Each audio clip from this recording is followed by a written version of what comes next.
एक गांव में नदी किनारे दो बहनें रहती थीं। बड़ी बहन सरोज का पति कुछ समय से बीमार चल रहा था, इसलिए वह रोज अपनी छोटी बहन किरण के घर काम करने जाती थी। किरण की शादी एक अमीर व्यापारी से हुई थी, लेकिन वह बहुत कंजूस और लालची थी। सुबह के समय सरोज जल्दी जल्दी अपने घर का काम निपटाकर अपनी छोटी बहन किरण के घर की ओर निकलती है। अरे दीदी, आज फिर तुमको देर हो गई। सुबह सुबह इतने बड़े घर का काम पड़ा रहता है और तुम आराम से घर में बैठी रहती हो। जल्दी आना चाहिए था। खैर, अब आ ही गई हो तो चलो काम में लग जाओ। माफ करना बहन, मेरा चिंटू रात भर पेट दर्द से रोता रहा, इसलिए देर हो गई। मैं जल्दी जल्दी सब काम कर दूंगी। ठीक है, चलो पहले आंगन और बैठक अच्छे से झाड़ पोंछ दो। घर चमकना चाहिए। उसके बाद रसोई में जाकर सारे बर्तन मांज देना। और हाँ, काम ठीक से होना चाहिए। सरोज तुरंत काम पर लग जाती है। सबसे पहले वह किरण के घर का आंगन, बैठक और सारे कमरों में झाड़ू पोंछा करती है। वह एक एक कोना साफ करती है, फिर बर्तन मांजने बैठ जाती है। उधर किरण आराम से बैठकर चाय पीती रहती है। अच्छा सुनो, सारे काम तो तुमने कर ही दिए हैं। अब ये चावल देखो, इसमें से अच्छे अच्छे चावल चुनकर साफ कर दो। टूटे फूटे चावल और कचरा अलग कर देना। मेरे घर में सिर्फ बढ़िया चावल पकते हैं, समझी? और फिर जल्दी से रसोई में जाकर दोपहर का खाना बना देना। सरोज चुपचाप बैठकर चावल साफ करती है, फिर रसोई में जाकर खाना बनाने लगती है। वह मन ही मन सोचती है कि किरण ने कहा था कि वह पैसे तो नहीं देगी, लेकिन रोज के काम के बदले अनाज देगी। सरोज सोच रही थी कि इन चावलों में से उसे भी थोड़ा मिल जाएगा। किरण, जैसा तुमने कहा था, मैंने अच्छे चावल और टूटे हुए कंकड़ वाले चावल दोनों अलग अलग कर दिए हैं। तुम देख लो। सारे काम निपटाने के बाद सरोज घर जाने लगती है। तभी किरण उसे रोकती है। रुको दीदी, ये लो, ये टूटे हुए चावल हैं। मेरे घर में इसे तो कोई खाता नहीं है, इसलिए तुम ही ले जाओ। तुम्हारे घर में तो ये आराम से सब खा लेंगे। किरण टूटे फूटे टुकड़ों वाला थोड़ा सा चावल थैली में डालकर सरोज को थमा देती है। सरोज ने बिना कुछ कहे चावल लिया और घर की ओर चल पड़ी। उसकी आंखों में आंसू थे, मगर होठों पर शिकायत का एक भी शब्द नहीं आया, क्योंकि उसे पता था कि उसकी मजबूरी और गरीबी में यह चावल भी उसके लिए कीमती है। सरोज घर जाकर वही चावल बनाकर अपने पति और बेटे चिंटू को खिला देती है। अगली सुबह फिर वही सिलसिला शुरू हुआ। सुबह के समय सरोज दरवाजे पर दस्तक देती है। अरे दीदी, आज तो जल्दी आ गई। अच्छा हुआ। सुनो, आज मुझे मछली खाने का बहुत मन है। तुम जल्दी से झाड़ू पोंछा कर लो, बर्तन मांज लो और फिर रसोई में जाकर मछली बना देना। लेकिन हाँ, मसाला अच्छे से पीसना। मछली एकदम स्वादिष्ट होनी चाहिए। मेरे पति को मज़ेदार खाना चाहिए। ठीक है बहन, जैसा तुम कहो। मैं जल्दी से काम निपटाकर मछली बना देती हूँ। सरोज चुपचाप झाड़ू पोंछा करने लगी, फिर बर्तन मांजे और आखिर में बैठकर मछली पकाने लगी। वह आज भी मन ही मन सोच रही थी कि उसका बेटा चिंटू मछली बहुत पसंद करता है। सरोज मसाले कूटती है, प्याज लहसुन का छौंक लगाती है और फिर मछली तलकर बड़ी मेहनत से ढेर सारी स्वादिष्ट करी बनाती है। पूरा घर खुशबू से महक उठता है। किरण आकर देखती है। वाह, आज तो बहुत अच्छी खुशबू आ रही है। चलो, खाना बढ़िया बना है आज तो। उनको मज़ा आ जाएगा। तुमने तो आज बहुत मेहनत कर दी। किरण और उसका पति आराम से बैठकर मछली खाते हैं। सरोज की आंखों में एक आंसू झलक आता है कि शायद आज उसे भी किरण थोड़ी सी मछली दे देगी उसके बेटे चिंटू के लिए। शाम के वक्त सरोज अपना काम पूरा करके घर जाने लगती है। तभी किरण उसे रोकती है। रुको दीदी, आज तुम्हारे लिए भी कुछ है। ये लो, कल रात का बचा हुआ चावल और सब्जी पड़ी थी। तुम इसे अपने घर ले जाकर गर्म करके खा लेना। सरोज ने बिना कोई शिकायत किए बासी चावल और गली हुई सब्जी की थैली उठाई और अपने घर की ओर चल पड़ी। दिन पर दिन ऐसे ही गुजरते गए। सरोज हर सुबह किरण के घर काम करने जाती और लौटते वक्त किरण कुछ न कुछ बासी या खराब खाना उसे देकर भेज देती। एक दिन किरण बोली, सुनो दीदी, कल तुम जरा सुबह सुबह जल्दी आ जाना। मेरे पति को व्यापार में बहुत बड़ा लाभ हुआ है, इसलिए कल हमारे घर पूजा का बड़ा आयोजन होगा। बहुत सारे मेहमान आएंगे, ढेर सारी मिठाइयाँ और पकवान बनेंगे। समझी ना? मुझे तुम्हारी पूरी मदद चाहिए। ठीक है बहन, जैसे तुम कहो। मैं कल सुबह जल्दी आ जाऊंगी। जो भी काम होगा पूरी मेहनत से करूंगी। अगली सुबह सरोज जल्दी उठकर अपने घर का सारा काम निपटाकर निकल रही थी कि अचानक उसका बेटा चिंटू घर के बाहर आ गया। माँ, आज तुम इतनी सुबह सुबह कहाँ जा रही हो? मौसी के घर तो तुम 8 बजे जाती हो। अभी कहाँ जा रही हो? और घर के सारे काम भी जल्दी खत्म कर दिए। क्या बात है माँ? बेटा, आज तेरी मौसी के घर बहुत बड़ा आयोजन हो रहा है। तेरे मौसा को व्यापार में बहुत लाभ हुआ है, इसलिए वहाँ पूजा रखी गई है। बहुत सारे मेहमान आएंगे और ढेर सारी मिठाइयाँ और पकवान बनेंगे, इसीलिए मुझे आज जल्दी जाना पड़ रहा है। माँ, बहुत सारे लोग आ रहे हैं तो मौसी ने मुझे भी तो बुलाया होगा ना। तुम मुझे लेकर क्यों नहीं जा रही हो? अरे बेटा, तेरे पिताजी की तबीयत ठीक नहीं है। अगर तू मेरे साथ चल जाएगा तो वो घर पर अकेले हो जाएंगे, इसलिए नहीं जा सकते। ठीक है माँ, आज मौसी के घर मिठाइयाँ बन रही होंगी, वो हमारे लिए भी देगी ना। तुम लेकर आना माँ, मैं इंतजार करूंगा, तुम जल्दी आना। हाँ बेटा, बस तू अच्छे से रहना, मैं काम करके जल्दी लौट आऊंगी। और सुन बेटा, अपने पिताजी का ख्याल रखना, उनकी दवाइयाँ खिड़की के पास रखी हैं, उनको समय से दे देना। सरोज अपने बेटे चिंटू के सामने कैसे भी बहाना बनाकर चली गई। वह सोच रही थी कि उसकी बहन ने सारे गांव को निमंत्रण दिया, पर उसे एक भी बार नहीं कहा कि तुम अपने बेटे को भी साथ लेकर आना। किरण के आंगन में चहल पहल थी। बड़ी बड़ी देगजियाओं चढ़ चुकी थीं। हलवाई बुलाए गए थे और तरह तरह के पकवानों की खुशबू पूरे घर में फैल रही थी। केसर बादाम वाली खीर, पूरी, कचौरी, पुलाव, मिठाइयाँ बन रही थीं, मानो पूरा घर स्वाद की खुशबू से महक उठा हो। अरे, तुम आ गई तो अब जल्दी जल्दी काम निपटाओ। देख नहीं रही हो, हलवाई आ चुके हैं और पकवान बन रहे हैं। मुझे सारे बर्तन साफ चाहिए। वो कोने में जो पत्तल पड़ी हैं उन्हें भी गिनकर रख दो। आज हमारे घर बहुत मेहमान आने वाले हैं, कोई कमी नहीं रहनी चाहिए। सबसे पहले तुम घर के बाहर झाड़ू लगाओ, फिर जहाँ पूजा होगी वहाँ झाड़ू पोंछा करो, फिर पूरा घर साफ करना। ठीक है बहन, मैं सब कर दूंगी, तुम निश्चिंत रहो, तुम्हें आज शिकायत का कोई मौका नहीं मिलेगा। सरोज जल्दी जल्दी सारे काम करने लगी। उसने एक एक कोना साफ किया। धीरे धीरे पूजा का समय भी आ पहुंचा। किरण सजी धजी अपने पति के साथ पूजा के स्थान में आ बैठी। उसके चेहरे पर शांति थी, सिर पर गहनों की चमक थी। गांव के सबसे बड़े पुजारी को बुलाया गया था। पूरे विधि विधान के साथ पूजा हो रही थी। सारे मेहमान भी वहीं बैठे थे। कुछ देर बाद पूजा समाप्त हुई। मेहमानों को पत्तल में भोजन परोसा गया। सारा गांव किरण के घर में स्वादिष्ट भोजन का आनंद ले रहा था। खीर की खुशबू, मिठाइयों का स्वाद और पकवानों की रौनक चारों ओर छा गई। हर कोई स्वादिष्ट खाने का मजा ले रहा था। सबको खाना बहुत पसंद आया। फिर धीरे धीरे मेहमान खाना खाकर अपने अपने घर चले गए। घर में अब शांति छा चुकी थी, लेकिन अभी भी बहुत सारे पकवान और मिठाइयाँ बच गई थीं। अरे दीदी, आज तो भगवान की कृपा से बहुत बड़ा आयोजन हो गया। इतना सब पकवान बना, इतने मेहमान आए, पर देखो, ये देखो कितनी सारी मिठाइयाँ और पकवान अभी भी बच गए हैं। तुम ऐसा करो, इन सबको उठाकर रसोई में अच्छे से रख दो, और जो मिठाई के बर्तन में नीचे मिठाई के चूरे और शक्कर की परत है उसको निकालकर अलग कर देना।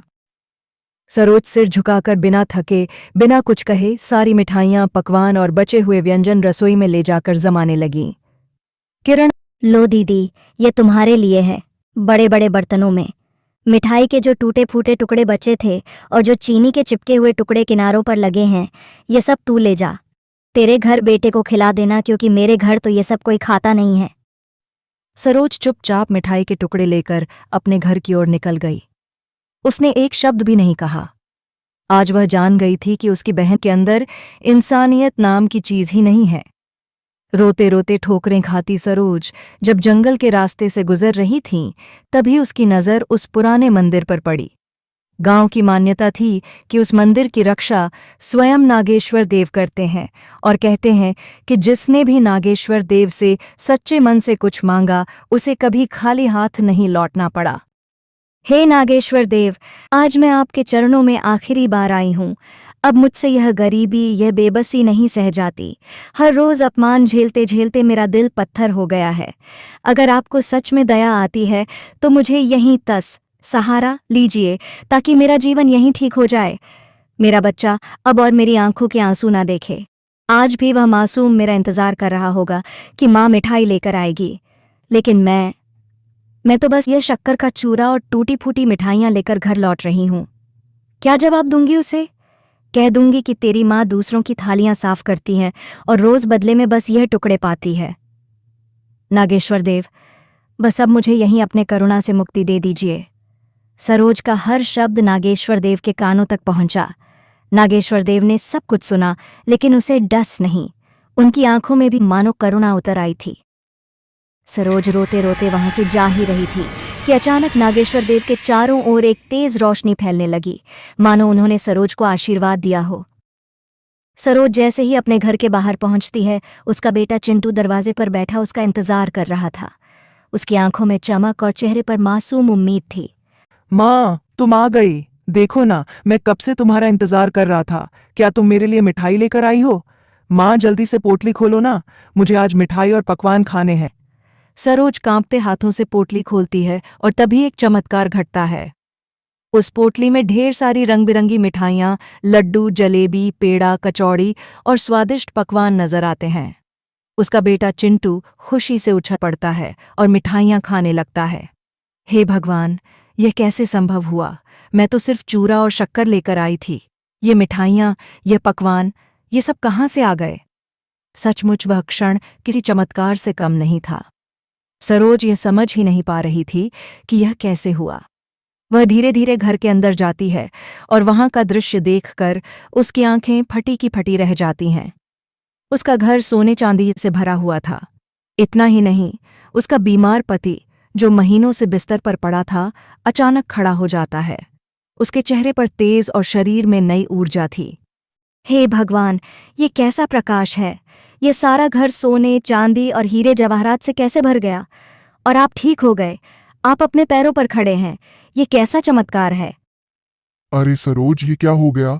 मैं तो बिस्तर से उठ भी नहीं पाता था और आज मुझे बिल्कुल अच्छा लग रहा है। और इतना सोना हमारे घर में कहाँ से आ गया? उसका बेटा चिंटू भी मासूमियत से माँ से सवाल पर सवाल पूछता है। फिर सरोज अपने बेटे और पति को सारी बातें बताती है। यह सब नागेश्वर देव की कृपा है। मैं तो किरण के घर से सिर्फ शक्कर और चूड़ा लेकर निकली थी। रास्ते में मंदिर में रुक गई और नागेश्वर देव से अपनी सारी पीड़ा कह दी। मैंने प्रार्थना की थी कि मुझे जीवन का बोझ अब और ना उठाना पड़े, लेकिन नागेश्वर देव ने मुझे मारा नहीं। उन्होंने मेरी पुकार सुन ली और देखो, उनकी कृपा से आज हमारा जीवन ही बदल गया। उस दिन से सब कुछ बदल गया। गरीब और लाचार परिवार, जिसने केवल आंसू और भूख जानी थी, आज उनका जीवन खुशियों से भर गया।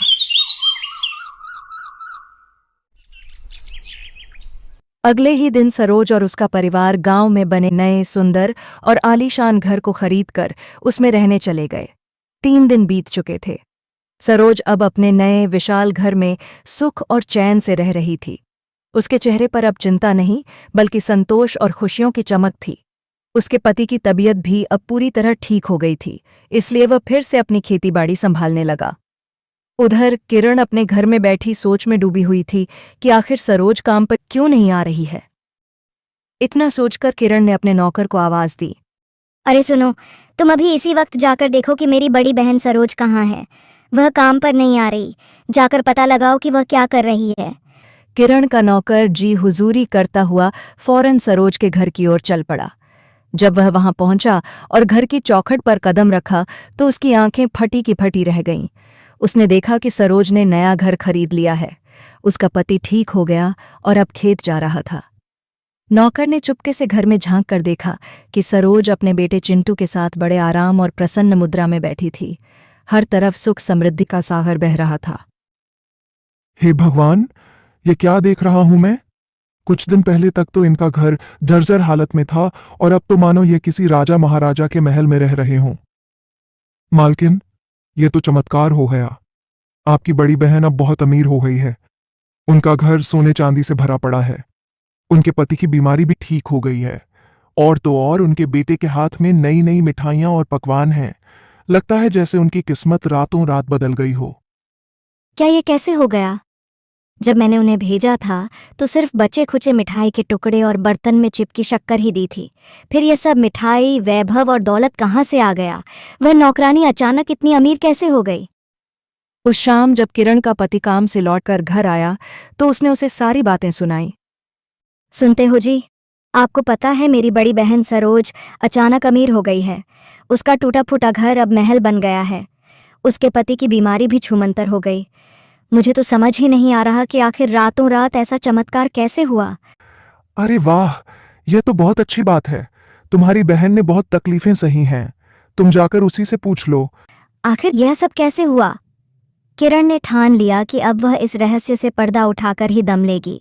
वह उसी समय जल्दी से तैयार होकर सरोज के घर की ओर निकल पड़ी। जब वह वहां पहुंची और महल जैसा घर देखा तो उसकी आंखें फटी की फटी रह गईं। उसके मन में जलन और हैरानी दोनों साथ साथ उमड़ पड़े। फिर वह घर के अंदर गई। अरे बहन, तू काम पर नहीं आ रही थी इसलिए मुझे तेरी चिंता हो गई थी, इसलिए मैं तुझसे मिलने आ गई। पर यह सब कैसे हुआ? तू इतनी अमीर कैसे बन गई? जरा मुझे भी तो बता, आखिर क्या हुआ ऐसा कि तू रातों रात अमीर बन गई?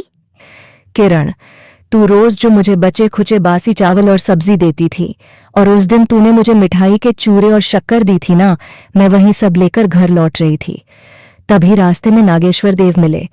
मैंने उन्हें अपनी सारी दुख और तकलीफ बता दी और नागेश्वर देव की कृपा से यह सब बदल गया। किरण को सरोज का नया घर देखकर और इतनी समृद्धि देखकर जलन होने लगी। उसकी लालच अब और बढ़ गई थी।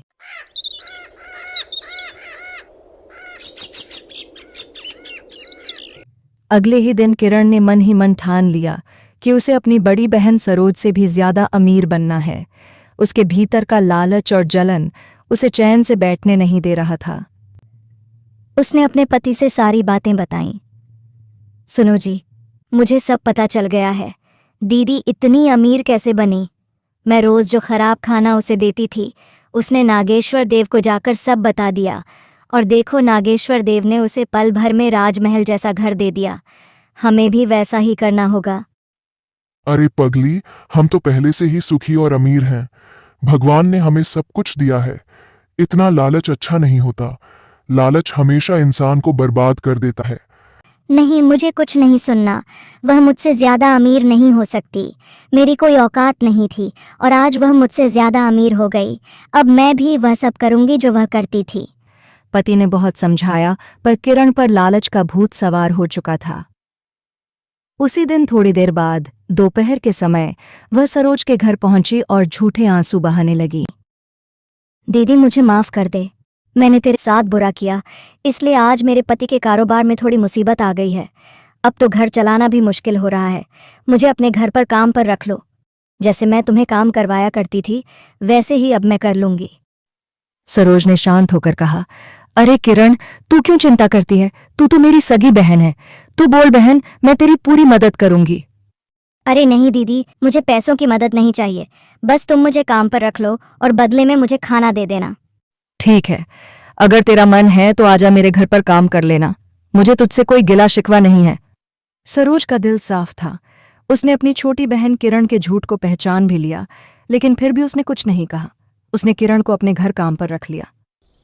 अगली सुबह किरण सरोज के घर पहुंच गई। मन में बस एक ही ख्वाहिश थी, किसी तरह वही चमत्कार दोहराया जाए और वह सरोज से भी ज्यादा अमीर बन जाए। अरे किरण, तू आ गई। आज घर में बहुत काम है। तू सफाई कर ले, मैं रसोई देख लेती हूँ। हाँ हाँ दीदी, मैं सब कर लूंगी। तेरा पूरा घर साफ कर दूंगी। दिन भर काम करने के बाद जब शाम को घर लौटने का समय आया तब सरोज ने किरण के लिए अच्छे अच्छे पकवान और मिठाई एक थैले में लाकर दी। ले किरण, यह ताज़ा गरम गरम खाना और मिठाई अपने साथ ले जा।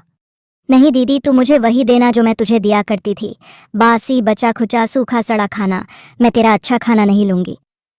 सरोज यह सुनकर चौंक गई, लेकिन किरण की जिद इतनी मजबूत थी कि आखिरकार सरोज ने मजबूरी में उसे बासी खाना ही दे दिया।